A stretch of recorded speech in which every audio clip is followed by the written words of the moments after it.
네, 폭우가 내리는 그 날씨 가운데도 이 폭우를 뚫고 오신 여러분을 주님의 이름으로 축복합니다. 성경에 보면 하나님을 떠난 사람들의 모습들이 등장하고 있습니다. 창세기에 보면 라멕이라는 사람 이야기가 나오는데, 이 사람은 사람을 죽이고 나서 자신을 벌하는 사람은 77배의 벌을 받을 것이다, 그렇게 다른 사람들을 협박하고 있습니다. 그 당시 사람들이 얼마나 죄에 대해서 무심했는지를 잘 보여주는 그런 대목입니다. 사사기에도 보면요, 그 뒷부분에 정말 입에 담을 수 없는 민망한 사건들이 계속해서 연속해서 일어납니다. 단지파가 악행을 벌이고 있고, 어떤 레위 지파 사람의 그 불경건함을 우리가 볼 수가 있고, 또 베냐민 지파 사람들이 또 납치하고 있는 그런 장면들을 우리가 보게 되죠. 하나님을 믿는다고 하지만 실제로는 하나님을 떠난 자들의 모습인 것입니다. 그래서 사도 바울은 로마서에서 이렇게 서술을 합니다. 사람들이 하나님을 인정하기 싫어하므로 하나님께서는 사람들을 타락한 마음자리에 내버려 두셔서 해서는 안 될 일을 하도록 놓아두셨습니다.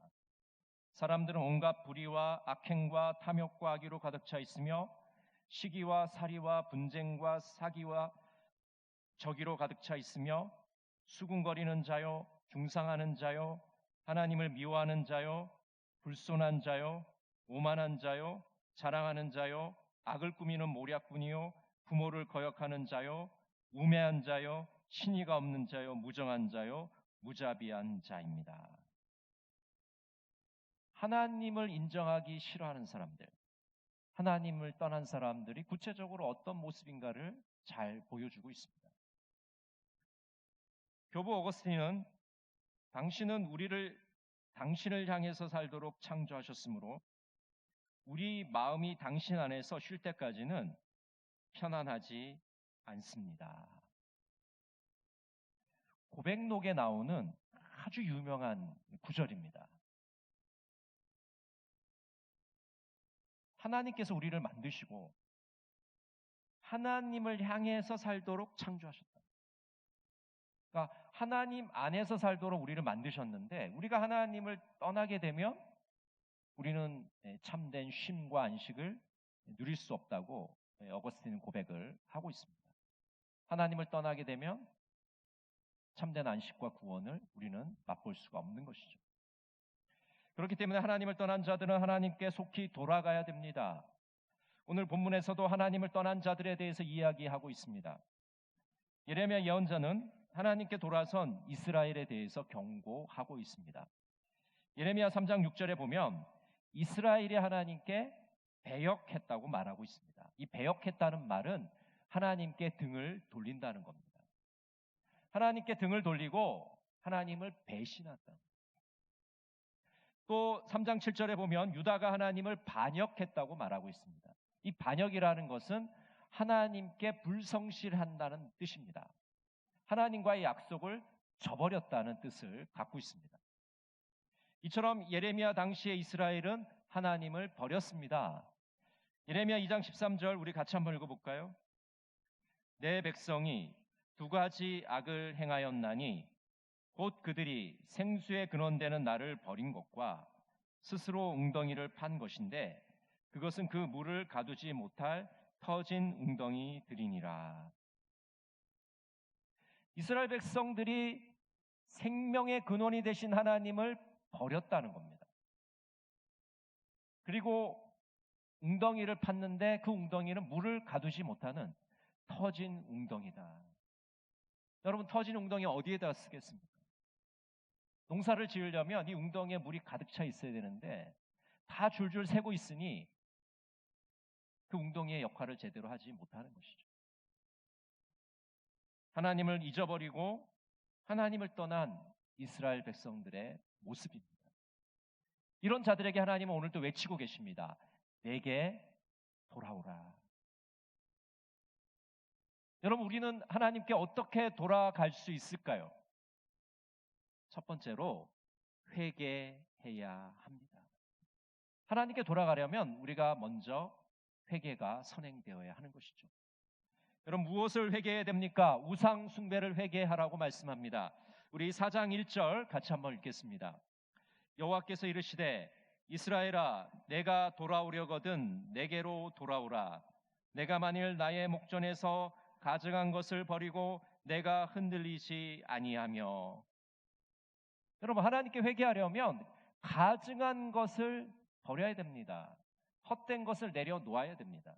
여러분 그 당시 이스라엘 백성들이 섬기던 우상들이 너무나도 많았습니다. 그 우상들을 해결하지 않으면 하나님께 회개할 수가 없는 것이죠. 그 당시 이스라엘 백성들은 바알이라는 신을 섬겼습니다. 이 바알 신은요, 그 당시 가나안 사람들이 어떻게 생각했냐면 비를 내려주고 폭풍을 보내주고 농사를 간장하는 신이 바알이라고 생각했어요. 그래서 바알 신을 믿어야만 농사가 잘 된다고 생각했습니다. 생육하고 번성한다고 생각했어요. 그러니까 이스라엘 백성들도 그 가나안 사람들에게 현혹되어서 지금 바알을 섬기고 있는 거예요. 겉으로는 하나님을 섬긴다고 하지만 실제로는 바알을 섬기고 있었던 것이죠. 그래서 이 바알 신앙을 내려놓지 않으면 이스라엘 백성들이 하나님께로 돌아갈 수가 없는 것입니다. 여러분 이스라엘 백성들만 그렇습니까? 오늘날 우리들에게는 우상은 없습니까? 하나님보다 더 사랑하고 하나님보다 더 앞세우는 것은 없습니까? 이 맘몬이라는 신을 섬기고 있잖아요. 이스라엘 백성들이 바알 신을 섬겼다면 오늘 현대인들은 맘몬 신을 섬기고 있습니다. 겉으로는 하나님을 섬긴다고 하지만 속으로는 물질에 다 마음이 뺏겨 있어요. 교회 와서 예배 드리고 앉아 있으면서도 머릿속에는 어떻게 하면 돈을 더 많이 벌지? 내가 더 어떻게 돈을 많이 가지지? 이 생각뿐입니다. 다 마음이 뺏겨 있어요. 맘몬에게 뺏겨 있어요. 세상의 지위와 세상의 권력에 그것이 더 나의 삶에 중요하다고 생각하고 있는 것이죠. 우리 안에 있는 이 우상을 제거하지 않으면 우리는 회개할 수 없습니다. 하나님께 돌아갈 수 없습니다. 또 우리의 완고한 마음을 회개해야 합니다. 오늘 3절과 4절 같이 한번 읽어볼까요? 여호와께서 유다와 예루살렘 사람에게 이와 같이 이르노라. 너희 묵은 땅을 갈고 가시덤불에 파종하지 말라. 유다인과 예루살렘 주민들아, 너희는 스스로 할례를 행하여 너희 마음 가죽을 베고 나 여호와께 속하라. 그리하지 아니하면 너희 악행으로 말미암아 나의 분노가 불같이 일어나 사르리니 그것을 끌 자가 없으리라. 하나님께서는 우리가 회개하려면 우리의 이 딱딱한 마음, 이 완고한 마음을 제거해야 한다고 말씀합니다. 이게 바로 묵은 땅이죠. 묵은 땅을 갈아엎어야지만 우리가 씨앗을 뿌릴 수 있는 것처럼 우리의 이 딱딱하고 이 완고한 마음, 고집스러운 마음을 제거해야만 우리가 하나님께로 돌아갈 수가 있습니다. 딱딱한 마음, 이 완고한 마음에는 하나님의 말씀이 머무르지 않습니다. 열매를 맺지 못합니다. 그 마음에는 가시만 무성한 그런 밭이 되는 것이죠. 그래서 이 마음을 갈아엎을 때 우리는 하나님께 진정한 회개를 할 수가 있는 것입니다. 그래서 오늘 본문에 보니까 마음의 할례를 행하라고 말씀합니다. 로마서 2장 29절에 이렇게 말씀합니다. 오직 이면적 유대인이 유대인이며 할례는 마음에 할지니 영에 있고 율법 조문에 있지 아니한 것이라. 그 칭찬이 사람에게서가 아니요 다만 하나님에게서니라. 여러분 우리가 할례를 행한다는 것은 몸에 한다고 생각하는데요. 오늘 사도 바울은 마음의 할례를 행하라고 말씀합니다. 마음의 할례를 행하는 게 뭐예요? 우리의 묵은 땅을 갈아엎는 겁니다. 딱딱하고 완고하고 고집스러운 마음을 갈아엎는 겁니다. 우리의 심령이 변화되는 거예요. 우리의 생각이 변화되고 우리의 언어가 변화되고 우리의 삶이 변화되는 겁니다. 여러분 참된 회개라는 것은 그저 내가 잘못했습니다라고 빌고 슬퍼하고 애통해하는 것으로 그쳐서는 안 됩니다. 그거는 세상 사람들도 다 하는 거예요. 내가 잘못했을 때 내가 잘못했네. 그걸 아파하고 후회하고 세상은 다 그렇게 하잖아요. 근데 참된 회개라는 것은 새로운 삶으로 나가야 됩니다. 그 새로운 삶으로 변화되지 않으면 참된 회개를 우리가 할 수가 없는 것이죠. 우리의 딱딱한 마음, 완고한 마음, 이 마음들을 갈아엎고 정말 하나님 쓰시기에 부드러운 마음으로 하나님 말씀에 순종하는 사람들로 변화되어 올 줄로 믿습니다. 두 번째로, 어떻게 하면 우리는 하나님께로 돌아갈 수 있을까요? 오늘 진실과 정의와 공의로 맹세하라고 말씀합니다. 한번 따라해 보실까요? 진실과 공의와 정의로 맹세하라. 자, 오늘 본문 4장 2절 같이 한번 읽어볼까요? 진실과 정의와 공의로 여호와의 삶을 두고 맹세하면 나라들이 나로 말미암아 스스로 복을 빌며 나로 말미암아 자랑하리라. 제가 세 번역을 읽어드리겠습니다. 내가 주님의 살아계심을 두고 진리와 공평과 정의로 서약하면 세계 만민이 나 주를 찬양할 것이고 나도 그들에게 복을 베풀 것이다. 하나님께 돌아가려면 어떻게 돌아가느냐? 진실과 정의와 공의로 맹세할 때 우리가 하나님께로 돌아갈 수 있다라고 말씀합니다. 여러분, 이 진실이라는 것은 진리라는 뜻도 담겨져 있습니다. 신실함, 성실함이라는 뜻이 그 속에 담겨져 있습니다. 그러니까 한마디로 말씀드리면 참된 것이에요. 참된 것을 행하는 것입니다. 에스겔 18장 9절은 이렇게 말씀합니다. 내 율례를 따르며 내 규례를 지켜 진실하게 행할진대 그는 의인이니 반드시 살리라. 주 여호와의 말씀이니라. 진실하게 행하는 자가 의인이다라고 말씀해 주십니다. 거짓을 넘어서는 자, 속임수를 넘어서는 자, 이것을 극복하는 자들이 바로 하나님께서 원하시는 사람입니다. 또 정의와 공의를 말씀하고 있는데 이 정의와 공의는 공평과 의로움을 말하고 있는 것입니다. 아모스 5장 24절은 이렇게 말씀합니다. 오직 정의를 물같이 공의를 마르지 않는 강같이 흐르게 할지어다. 여러분, 이 정의라는 것, 공의라는 것은 불공평함과 불의를 넘어서는 거예요. 여러분, 불공평한 게 뭡니까? 차별하는 거잖아요. 사람들을 가진 것으로 차별하고 배운 것으로 차별하고 사회적 지위로 차별하고, 이 불공평함을 뛰어넘는 것입니다. 불의를 뛰어넘는 것입니다. 의롭다는 것은 물론 도덕적으로도 우리가 법을 잘 지키고 사람들 보기에도 손가락질 당하지 않는 것도 중요하겠지만 가장 중요한 게 뭐겠습니까? 하나님과 우리와의 관계 아니겠습니까? 하나님과 우리와의 관계가 올바르게 되면 다른 이웃들과의 관계도 올바르게 형성이 되는 것입니다. 그래서 하나님이 오늘 우리에게 원하시는 것은 진실함과 공평함과 의로움을 우리에게 요구하고 계십니다. 그래서 우리가 하나님께 돌아가려면 이런 진실함과 공평함과 의로운 삶을 결단할 때 비로소 우리는 하나님께로 돌아갈 수 있는 것입니다. 이렇게 하나님께 돌아가면 하나님께서 우리에게 복을 주시겠다고 말씀합니다. 내가 먼저 복을 받고 나를 통해서 많은 사람들이 복을 받게 될 것이라고 말씀하고 있는 것이죠. 창세기 12장 1절부터 3절 우리 같이 한번 읽어보겠습니다. 여호와께서 아브라함에게 이르시되 너는 너의 고향과 친척과 아버지의 집을 떠나 내가 내게 보여줄 땅으로 가라. 내가 너로 큰 민족을 이루고 내게 복을 주어 내 이름을 창대하게 하리니 너는 복이 될지라. 너를 축복하는 자에게는 내가 복을 내리고 너를 저주하는 자에게는 내가 저주하리니 땅의 모든 족속이 너로 말미암아 복을 얻을 것이라 하신지라. 여러분, 아브라함에게 주신 이 놀라운 비전 무엇입니까? 아브라함, 너에게 내가 복을 줄 거야. 너는 복이 될 거야 라고 합니다.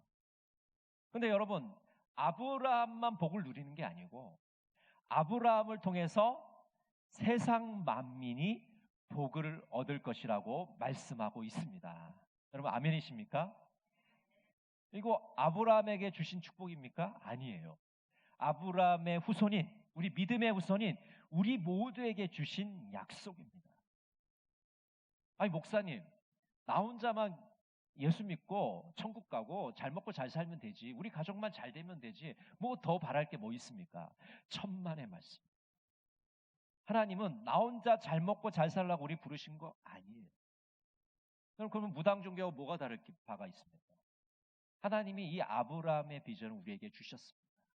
나를 통해서 우리 가족들도 복을 받고 우리 이웃들도 복을 받고 이 지역도 복을 받고 이 나라도 복을 받고 세상 만민이 복을 받는 것, 그것이 하나님의 뜻인 줄로 믿습니다. 하나님께 돌아오는 자에게는 이런 복을 주시겠다고 약속하고 계시는 것입니다. 또 하나님께 돌아오면 하나님의 분노의 불이 꺼집니다. 하나님의 심판을 받지 않습니다. 더 이상 죄를 우리에게 묻지 않으십니다. 이처럼 우리는 하나님께로 돌아가야만 살 수 있습니다. 우리가 살 수 있는 유일한 방법은 하나님께로 돌아가는 것입니다. 여러분, 하나님 안에 참된 안식과 구원이 있다는 것을 믿으시고 하나님께 돌아가시는 여러분 모두가 되시기를 바랍니다. 우리 잠시 영상을 보고 말씀을 이어가겠습니다.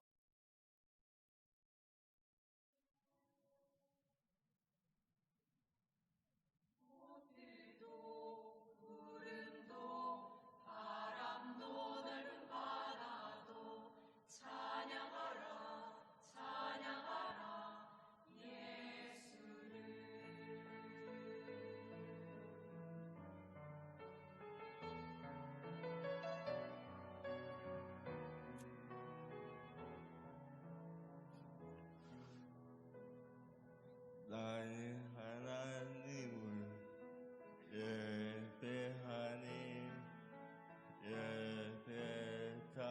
예배드립니다.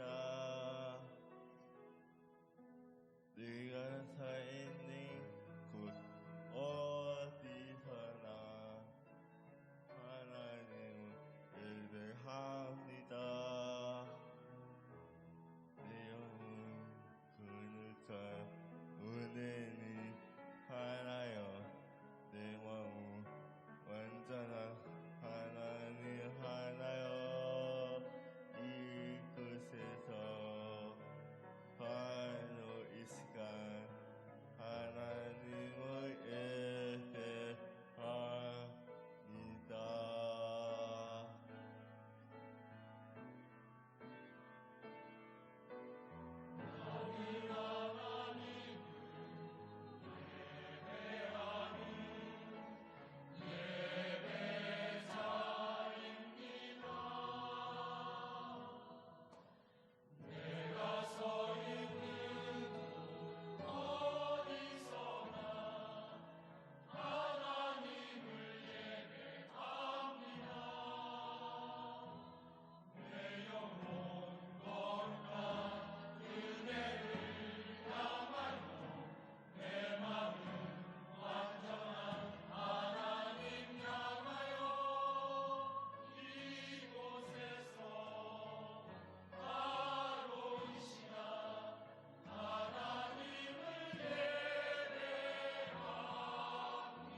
내가 여호와니 항상 촉촉함이여 내 입술로 항상 주님 찬양하리이다. 내 영혼이 여호와니 찬양하느니 공모한 자들이 이를 듣고 기뻐하니로다.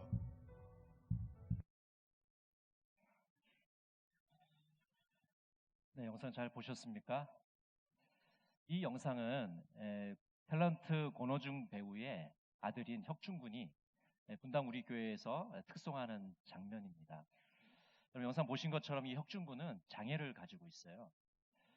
MICU1이라는 아주 특이한 희소병을 가지고 있는데 근육이 위축되는 그런 병입니다. 그래서 어린 시절에는 소아마비로 이제 판명을 받았었는데 최근에 이 희소병을 알게 되었습니다. 너무나도 찬양을 좋아하기 때문에 찬양하고 싶은데 이 특별한 순서를 교회에서 마련하게 되어서 이 순서에 찬양을 하고 있는 장면입니다. 이 혁중군의 아버지 권호중 배우는 3년 전까지만 해도 그 마음에 평안이 없었습니다. 코로나 기간을 겪으면서 먼저 권호중 배우의 아내가 무너지기 시작했습니다. 굉장히 심한 어려움을 겪게 됐습니다. 또 아내가 이렇게 힘들어하는 모습을 보면서 이 권호중 배우도 큰 시험에 들게 됩니다.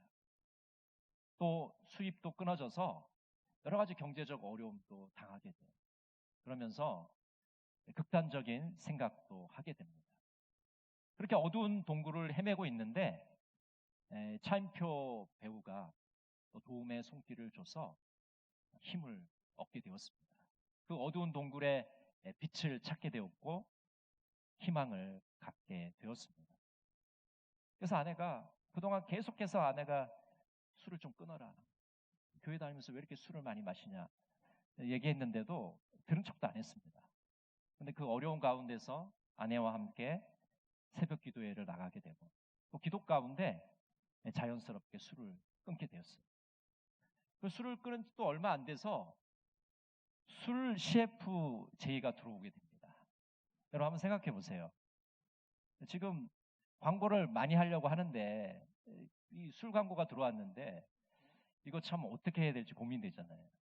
권호중 배우 어떻게 했을까요? 그거 찍었을까요? 안 찍었을까요? 안 찍었습니다. 그 술 광고를 거절했는데 얼마 뒤에 예능 프로그램에서 출연 요청이 오게 돼요. 이런 일들을 겪으면서 이 권호중 배우가 하나님이 나를 통해서 기도를 통해서 역사하신다는 것을 체험하게 되었습니다. 전에는 하나님을 멀리 떠나 있던 이 권호중 배우가 자신의 아들을 통해서 또 이 코로나 기간을 겪으면서 하나님의 살아계심을 체험하게 되었습니다. 여러분 오늘 이 예배 시간에 하나님께서 우리에게 들려주시는 음성을 들으시기를 바랍니다. 내게로 돌아오라. 이 하나님 말씀에 온전히 응답하시는 우리 동광의 모든 성도들이 되시기를 간절히 바랍니다. 기도하겠습니다. 사랑의 하나님, 하나님께 등을 돌리고 하나님을 떠난 자들이 있습니다. 우리도 예수님을 믿는다고 하면서 하나님과 멀리 떨어져 있는 것은 아닙니까? 회개하게 하시고 진실과 공평과 의로운 삶을 결단하게 하여 주시옵소서. 예수님의 이름으로 기도드립니다. 아멘.